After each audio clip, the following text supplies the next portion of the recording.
know you want to be happier and healthier. And after today's show, we're going to show you the way to get there.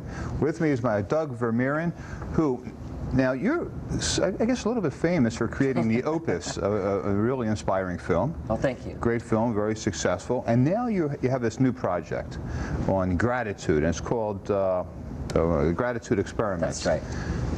Why do you call it an experiment? Well, I think the thing about gratitude is that many people do know it's important, but they don't necessarily know how to practice it. So within the film, we talk a little bit about how you can really get some results in your life with gratitude. But here's the thing is the results that you get won't be the same for everyone. So even the experiment, you're kind of part of it once you get involved practicing gratitude, right?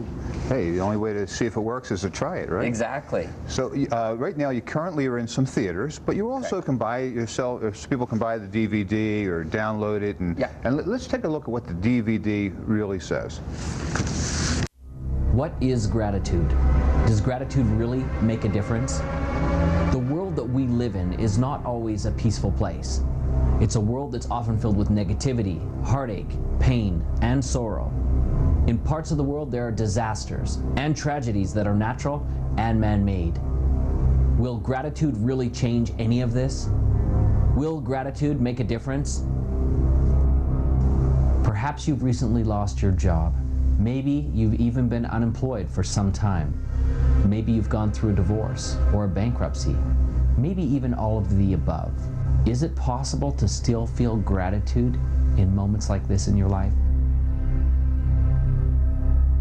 I mean, that is the key question. How do you feel gratitude when something is just falling apart in your life? How do you, I mean, it makes sense up here, you know, but of course, but in the moment, when you're feeling those emotions, it's really hard to do these kinds of things, you know. I think really for me, you know, when I did this film, that was one of the questions I wanted to answer. How can we help people recognize that you can find gratitude even in the most challenging of circumstances? And gratitude really, it comes down to making a choice, you know, keeping in mind that I'm a firm believer that when we're in the midst of that emotion, it's a difficult choice to make. So you almost need to make that choice ahead of time. You need to pre-plan it, if you will, that's the route that you're going to take. I'm a firm believer that any events that happen in our life, right, we get to assign the meaning on them. And the meaning that we assign to them, whether it's good or it's bad, it's negative or positive, whatever meaning we give it and we see in it will expand. And so as we begin to look for the positive in it, and not just to have like a happy feeling about, but really to look for the positive. What are the blessings that are here? If we can really find those blessings, they'll expand and they'll grow. This is like whatever, I mean, there's some theories about, you know, if you have a belief, then you'll find evidence to support that belief. So if your belief is that things negative are happening to you, then you'll find, you know, evidence to support that. Yeah, and it's even beyond just the idea of belief. In fact, brain science illustrates that we have a reticular activating system within our brain, and that, you know, for example, if you go out and you buy a brand new Ferrari, all of a sudden you start driving around and you see everybody that has this brand new Ferrari, either a similar model or a similar car. So we see what we're sort of attached to, what we're committed to, what we're emotionally invested in, and again, what we value and what we believe. And so if we are looking for these things to support that belief, that there's goodness in a situation, even if it's negative, we'll find that goodness. Now, in the trailer that we just viewed, it seems like, you know, it's almost like watching today's news. True. It's one tragic event after the next. One murder, one fire, one tornado. I mean, it just keeps going. How much of this do we blame on the media? Well, you know, that's a great question, and I guess just also to your point, that's why we included it. We felt it was very important for us to come from a place of reality, not kind of like airy-fairy, everything's fine and let's just gloss it all over and not take a look at it. The truth is the reality of the world that we live in is that there is a lot of challenge for us, and most of it is man-made. Most of it, in many cases, is self-inflicted. You know, we create a lot of the challenges that we have, and let's face it, there's a lot of people that live in the world that really feel a sense of power from being a victim, and so so they look for these dramatic situations to keep reoccurring in their life. And so we really wanted to address that that's real. Now back to your point of the media, I think also we recognize that the media knows that inside every human being we sort of have the desire to sort of look at that traffic accident as we walk by, to sort of almost look at these challenges that we have and cringe and sort of take notice. And so that's what they feed us, because we're prepared to receive it. We want to receive it.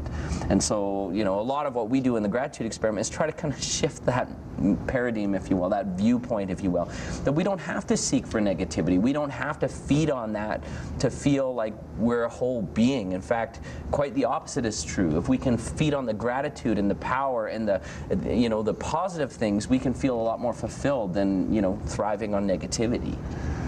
You know, it seems like everything is working against that theory, though. For instance, oftentimes, you know, you get a cold, you know, and you know when you're not sick and you're feeling good, you kind of take it for granted. It's like the normalcy of your life. Then you get sore throat or something, and then all of a sudden, boy, it was really nice when I didn't have this. Why is it that we always notice when something is going wrong and don't give credit, you know, throughout the day when we're feeling okay? Well, again, I think it comes really down to being comfortable, right? When we're comfortable, we really don't take notice of things. You know, I mean, even right now, as you and I are sitting here, if I said, you know, notice your heart beating. Right. You know, unless it stopped, you probably wouldn't have noticed it otherwise, right?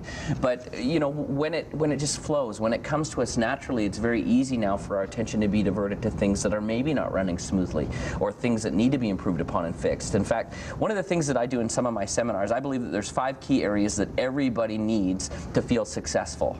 Your feelings about your abundance, your relationships, your health, yourself, and your connection to spirituality. But if you ever want to know where someone's off balance or what they're missing, ask them what their current most important goals are. If they say finances, it's because they're being unfulfilled in that area, or there's a leak in that area. So whatever you don't have is what you want, right? Because when we want it, we don't crave it any further. We feel fulfilled there, right? Well, for instance, in relationships, there's, you know, a lot of people kind of postpone happiness in that, hey, I'm not going to be happy until I get married, until I have children, until you know, fill in whatever the setup is, and have a good job. You know, and what do you tell those people? Well, first of all, happiness is a choice. If you're always looking for happiness beyond where you are, you're never going to find it, right?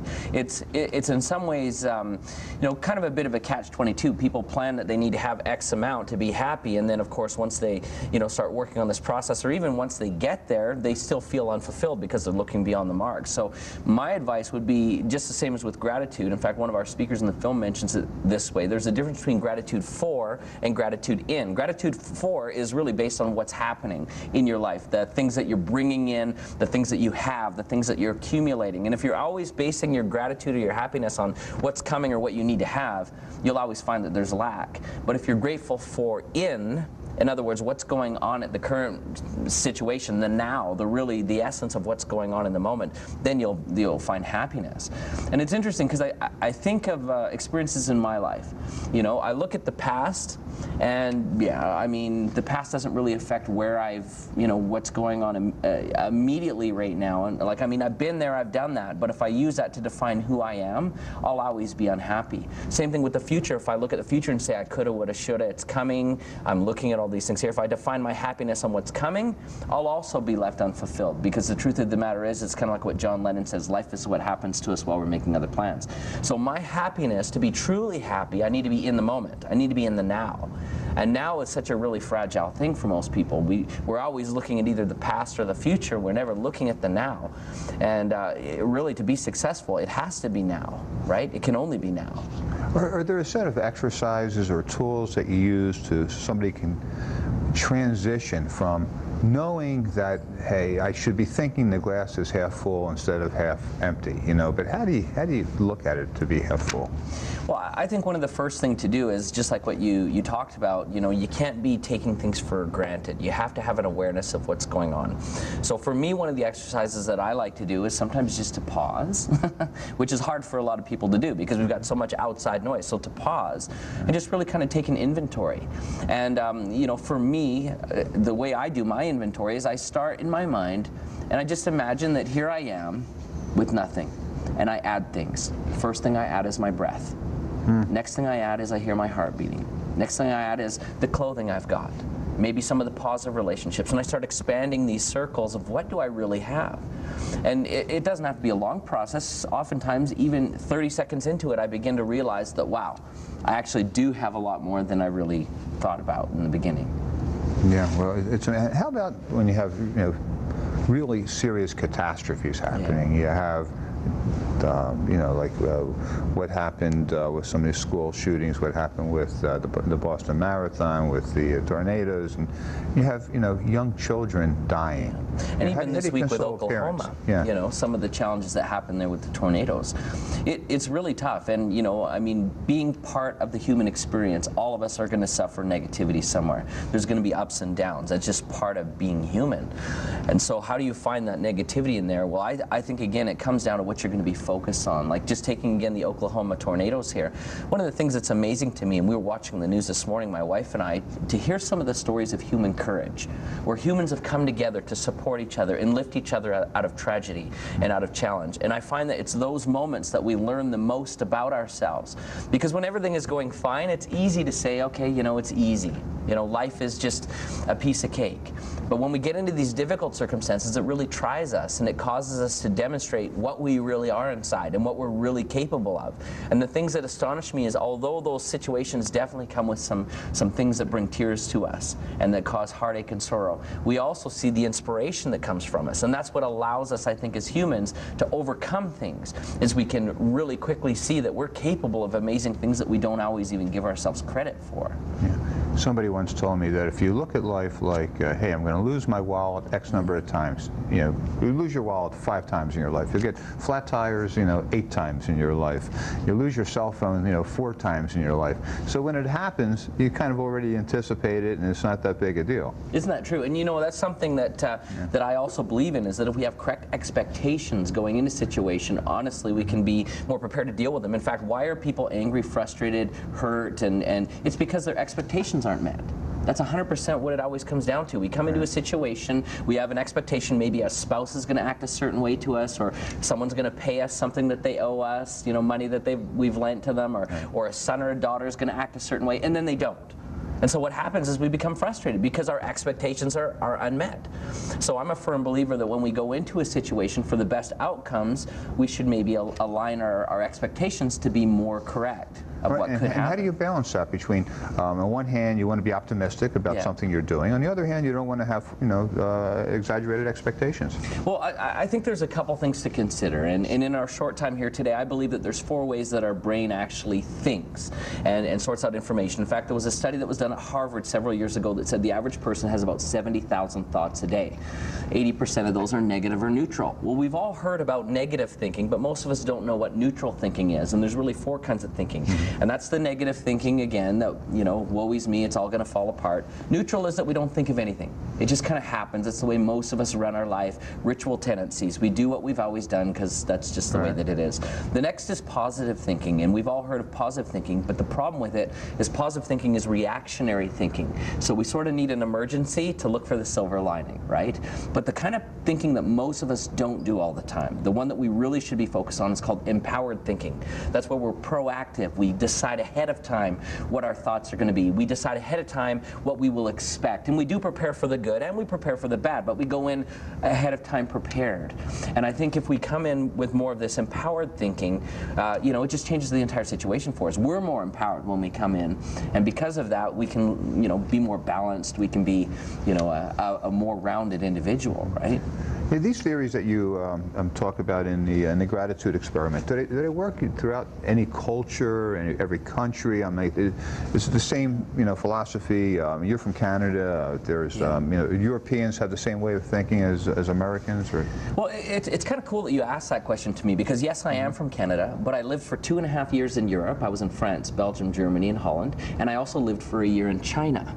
And so I had a chance to see a little bit of the world. And I'll tell you, there are some things that are very, very different between, and I did all my school in the United States, by the way, so I was here at least for 2 years straight doing that. Right. So I see the Canadians and Americans, we're very, very similar, except for a couple of the words that we throw in. You might have heard me say A. But a lot of the things that we think, our culture, we're very similar. Europeans are, again, a little bit different, but there's a lot more similarities to us than, say, in Asia. When I was in China, night and day. Very, very different culture, very, very different ways that we sort of deal with each other as individuals and communicate.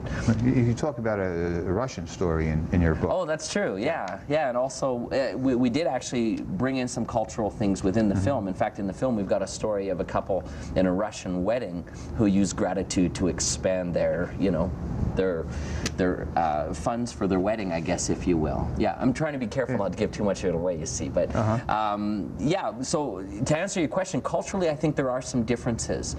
But the principle of gratitude is, in fact, universal. You know, and the ways to bring gratitude, more gratitude anyways, into our life, the laws, if you will, of gratitude are universal.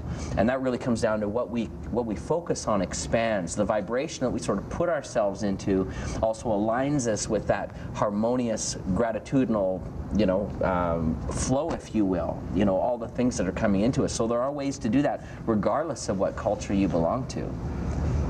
You know, one of the biggest challenges I think that all parents have is in raising your children, you want them to have a better life, have more things than we had growing up. But then our kids grow up with a sense of entitlement and don't seem to have much gratitude for the things that they do have. What are we doing wrong? Wow. You know, this question of kids is kind of interesting because I've got two myself, and they're both very, very different kids. And so, you know, neither of my kids, thank goodness, are severely set in this pattern of entitlement, but I know that there are a lot that are there. But the thing that I have noticed as a parent is that I have to sort of raise them both very differently. You know, they both have very, very different needs. And I think that for me to, you know, to share with them gratitude, it's not something that me as a parent can inflict on them or teach them. They have to discover it themselves. And the only thing I can do as a parent is to be a guide. And the most important thing I can do as a guide is to really try and understand them and to listen, and where the teaching opportunities appear, to make them subtle, not overbearing. Because of course, I don't know if this is the case with your kids, but I know that the more forceful I come with the lessons that I think that they should know, the more resistance is there. And so it's kind of like that old proverb you may have heard, is people are like spaghetti. You can pull them, but you can't push them. Okay. If you try to push them, all of a sudden there's huge resistance there. So, you know, I think it's a journey of self-discovery that you have to help ignite within your kids themselves, right? And I think we Americans are the worst offenders of that. My wife's from Peru, and Peruvians and South Americans in general raise their children much differently than we in America do. I mean, they're much stricter in a lot of regards. Like in America, I mean, every kid feels entitled to a cell phone, for instance. It's not that way in other places around the world. No, that's true. Yeah, and I've seen that too, as I've been in China, for example. You know, there's certain privileges that, you know, children, I think, should have to work for. They just have to make the cell phones there. Yeah, they make them and ship them out. But I really am a firm believer, you know, effective parenting is really done by teaching responsibility and consequence. And children really only learn that as they see either rewards or punishments for things that are either good or bad. And sometimes I think a tendency of a parent, because we love our kids so much, is if they make a mistake, we're very quick to rescue. And I think sometimes we need to let them simmer with a challenge so that they can learn the lessons in it themselves, right?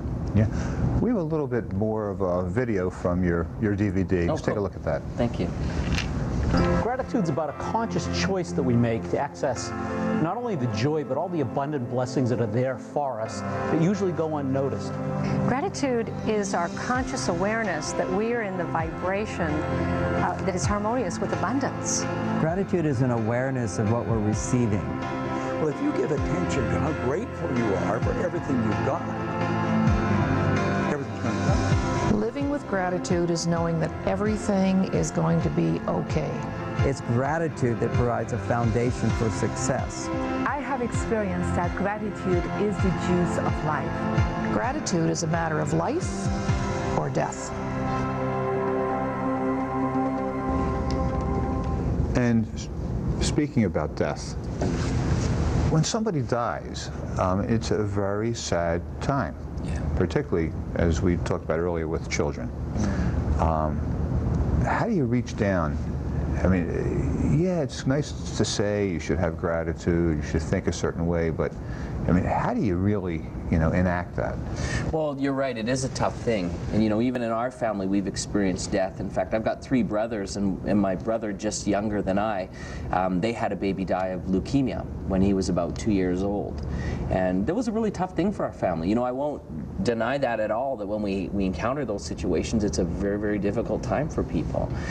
So how do you find gratitude now? Well, the first thing that I'd say is I don't think it's as easy as just saying it.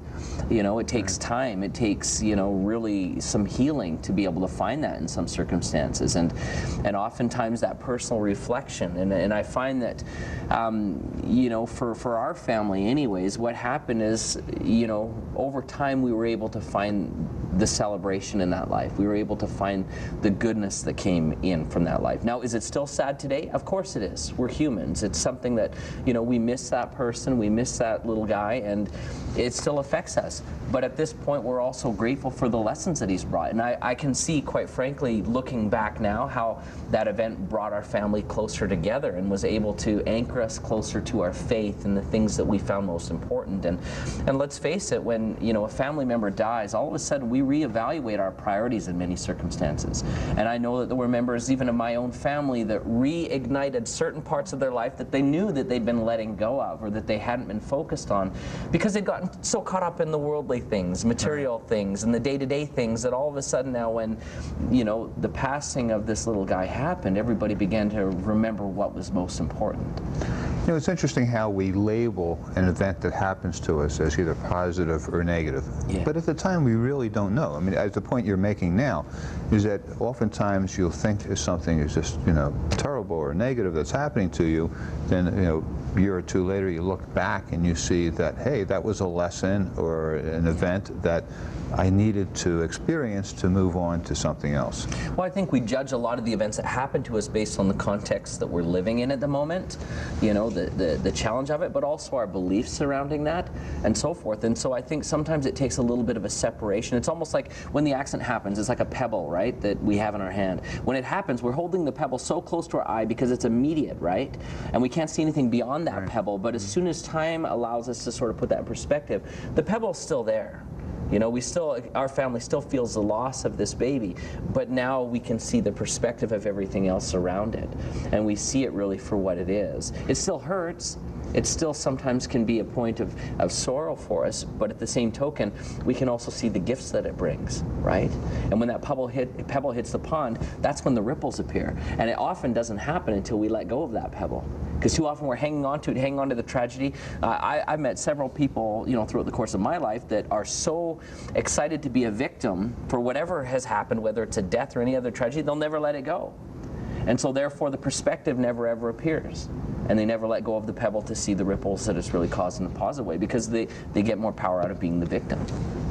Do you personally believe that anything that happens to you in life is unfolding in your best interest? Every event? I do. It's kind of what Albert Einstein talked about too. The answer to really us in life, whether we're going to be happy or not, is our belief on what kind of universe we believe we're in. Do we believe that we're in a supportive universe or a universe that's against us? And if we believe that we're in a universe that's against us, it doesn't matter what happens. Everything is against you, and you're going to feel terrible. But if you're in a supportive universe, believing that things are moving towards you, the way I word it in my life is that I believe that everyone's out to sabotage me, but in a good way. Right? They're out to pave the way for my success wherever I go. The people I encounter are genuinely interested in helping me and seeing me improve. And if I look at it that way, I find those kinds of people. I find those kinds of opportunities. I find everything that I do, even if it doesn't work out immediately, is on the road to working out. And by the way, just one other thought kind of with that, I don't believe there's such thing as succeed and fail. I don't believe that that's the way that life works. I believe that everything in life is what we call the law of probability, which was what Aristotle said, that which is most probable is likely to happen. So everything that we do leads to probability, whether it's I meet the right person or I meet the wrong person, I've discovered now the probability to increase the likelihood that I'll achieve my goal. Right? Every fall is kind of like falling up the stairs. We still kind of go down, but we're always going up and forward, right? Right, so once again, you shouldn't really be judging each individual act. No. Because you really don't know. No, 100%. What it really means when you look at it into perspective. Yeah, 100%. Yeah. Yeah, I would agree with that. You, what is the difference between your film and like The Secret? Well, again, I love The Secret. I think it was a brilliant film. It opened up a lot of doors for people like myself and other filmmakers that are looking at doing these personal development films. I think that The Secret, I've heard a lot of people talk about how maybe it didn't have all the answers that are there. And my response is, guys, it was a 76-minute film. It was the beginning of a conversation, and we need to look at it as such. And so I think, you know, for films like mine that follow and other filmmakers that follow, I think that these are now additional, if you will, viewpoints on that conversation, additional tools for people to implement information from that conversation. And so, you know, I think that that was a good starting point for you. And one of the major differences that I find with my films that I try to share is I really try to get into the application, the how-to. You know, so now that you've been given the what needs to be done, here's the work, let's get to it. And you use the word work. Is it actually? I mean, 100% it is work. work. I mean, it's like exercising a muscle, right? Yeah, Working yeah. out. Well, here's the interesting thing is too many people, like, let's just even use this analogy. Too many people are like they're going to the gym, right? Like the fitness center, and they'll look in the window and they'll say, man, I'd like to be fit. I can see I can be fit. I get this inspiration I can be fit. And then they keep walking past the gym. Right. The truth of the matter is your life won't change till you get in and get on the treadmill or get in and start pumping the weights. Like, no one can do your push-ups for you is what I'm saying. And so I think that that's really an essential part. You know, the most important ingredients, if you will, for success is, number one, you, because if you're not involved, you can't do it. Next is, honestly, time, because it will take time, practice, and then lastly, a correct formula. And if you're missing one of those elements, like if I've got a correct formula, but I don't inject myself into it, well, I'm not going to be able to do anything. If I've got a correct formula, but I don't take the time, I'm not going to be able to do anything. And same thing with the practice. It's like a heart surgeon. You know, if I were to have the correct formula for being a heart surgeon and I'm involved, but I've never put in the time in practice, who's going to want to have me operate on them? Right? Yeah. All essential These ingredients. are great techniques. It's a wonderful video, but you need to keep practicing the elements inside. 100%. I hope, we put your website up there. Thank you. People can get more information about the Gratitude Experiment. You can buy the DVDs, you can download the DVD, or else some you can see it at some theaters. There's actually, I think it's still in Las Vegas at the United Artists Theater 8. We've got a couple theaters around the world that we're showing it in. So. Yeah, so I have a lot of very grateful. I have a lot of gratitude for you being here on our show. Oh, thanks. It's been fun, hasn't it? See, I'm already learning. Excellent. Be sure to visit us online for more information about today's guests. To see past shows or even contacting us about being on the show, simply go to theedbernsteinshow.com. That's theedbernsteinshow.com.